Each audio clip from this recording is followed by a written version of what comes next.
Good evening, everyone. I'm Maria, and today we are going to talk about Colombia's situation. And we have a special guest who will explain us the current situation in detail. These days, Colombia is living a complicated situation due to the tax reform proposed by Ivan Duque, the president of Colombia. The president said that the initiative of this proposal was to raise about 6.302 billion, and in order to achieve this goal, the proposal will increase taxes for the middle and lower classes. This includes an 18% increase on public utilities and the family basket of basic goods. Furthermore, the National Administrative Department of Statistics, DANE, say that the pandemic has increased unemployment by more than 3%.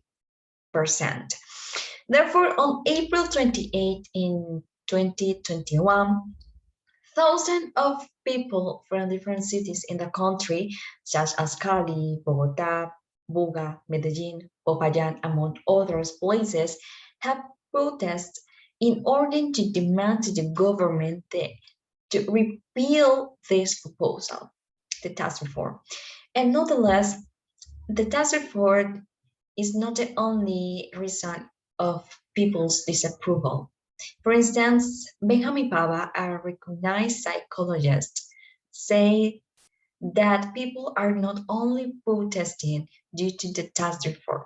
For example, he is protesting for better education and to demand the continuation of the peace process with members of the former FARC, the Revolutionary Armed Forces of Colombia, who have laid down their arms.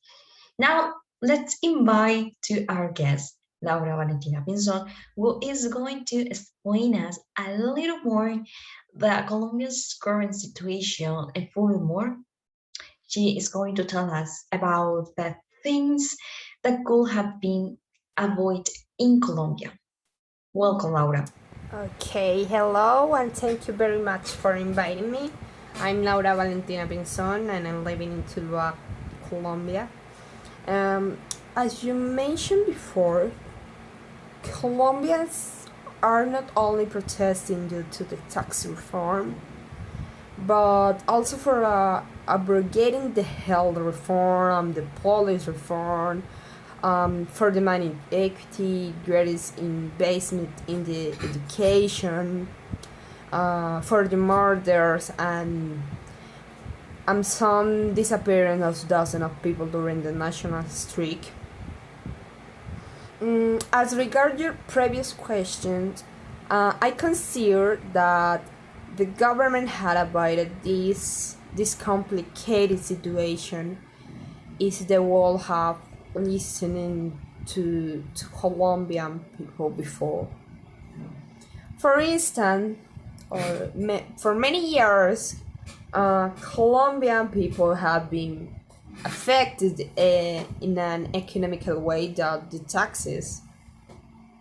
So, could you imagine turnix in a city? Well, government was considering that if the president had not repealed the tax reform, Colombia would have transformed in the following Venezuela. And, well, in the other hand, inequality and violence have been avoided if government would not have disposed and peasant of their lands and belongings. That situation. So the peasants were forced to form armed groups to defend themselves from the attacks of the other group of the landlords. So supported by the army and the police of the time, baby peasant belongings. Therefore, the armed groups have not been formed if the government will not have gathered peasants' lands and belongings.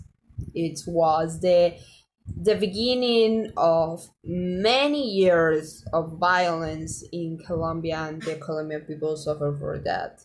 So it's an historical situation that we live every day for many years. This is the principal point of the national streak is like a snowman, like a torment or stormy of snow that we have for many years. It's more big in the time, and that's it. Thank you so much. Oh, I see. Thank you very much, Laura, for clarifying that and for being here. And thank you, everybody, for being here as well. If you want more information about the word and more information about Columbus situation, do not forget to visit our website. Bye bye.